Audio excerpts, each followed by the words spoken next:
Assalamualaikum warahmatullahi wabarakatuh. Alhamdulillahi ja'alal arda masjida. Wassalatu wassalamu ala sayyidil mustafa Sayyidina Muhammad wa alihi wa sahbihi wa man ihtada amalan. Alhamdulillah, di hari Jumat yang penuh berkah ini kita telah menghadiri acara peresmian Masjid Raya Al-Jabbar, masjid kebanggaan masyarakat Jawa Barat yang menjadi hasil dari seorang putra terbaik Jawa Barat dan juga gubernur, yaitu Kang Ridwan Kamil.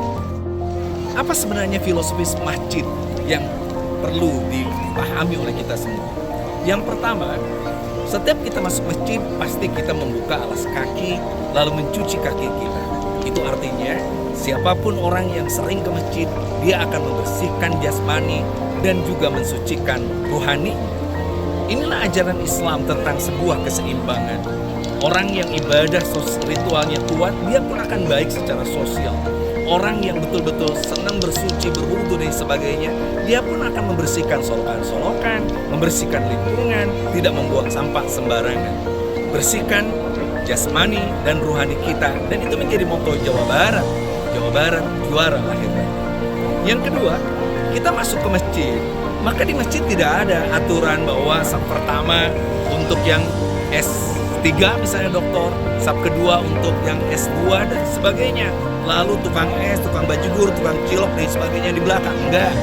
Siapapun yang pertama masuk masjid, dia boleh duduk untuk di depan, mengalahkan orang yang jenderal bintang 4 sekalipun atau profesor doktor sekalipun. Inilah apa yang disebut dengan nilai-nilai kualitas.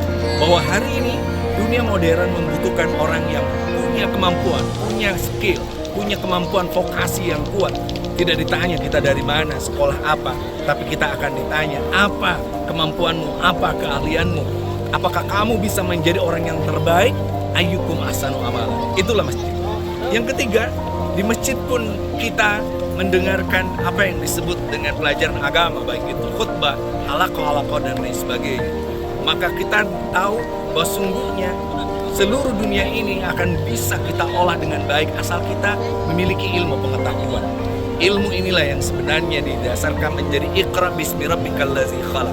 Kita disuruh untuk membaca dan terus membaca. Kita tahu bahwa sesungguhnya gerakan literasi menjadi kata kunci kemajuan umat Islam. Rendahnya kemampuan literasi kita diakibatkan kita tidak mau membaca. Karena kita tidak membaca, maka kita tidak mau untuk menulis. Kalau kita tidak mau menulis, maka peradaban tidak akan pernah kita wujudkan. Kang Emil adalah keturunan seorang kiai, yaitu Mama Pagelaran. Mama Pagelaran dulu bikin pondok di daerah Cimalaka dan beliau pindah ke Subang diteruskan oleh kakek saya, Mama Mu'alim Fakih. Maka sebagai seorang intelektual, seorang penulis, dan seorang yang membuat gambar, 50 masjid telah dibangun oleh Kang Emil. Ini menjadi bukti pentingnya ilmu pengetahuan. Tanpa ilmu, kita tidak bisa meraih kekuasaan, tidak bisa memperbaiki peradaban. Dan yang keempat, di tempat ini tentu kita sholat. Sholat adalah gambaran hidup kita. Hidup ini tidak selamanya kita berdiri, ada ruku, ada sujud. Ada kalanya kita jatuh, ada kalanya kita tidak bisa apapun. Tapi ingat, tidak pernah ada sujud, tidak pernah ada sholat diakhiri dengan sujud. Sholat pasti diakhiri dengan duduk tertib dan mengucapkan salam kedamaian.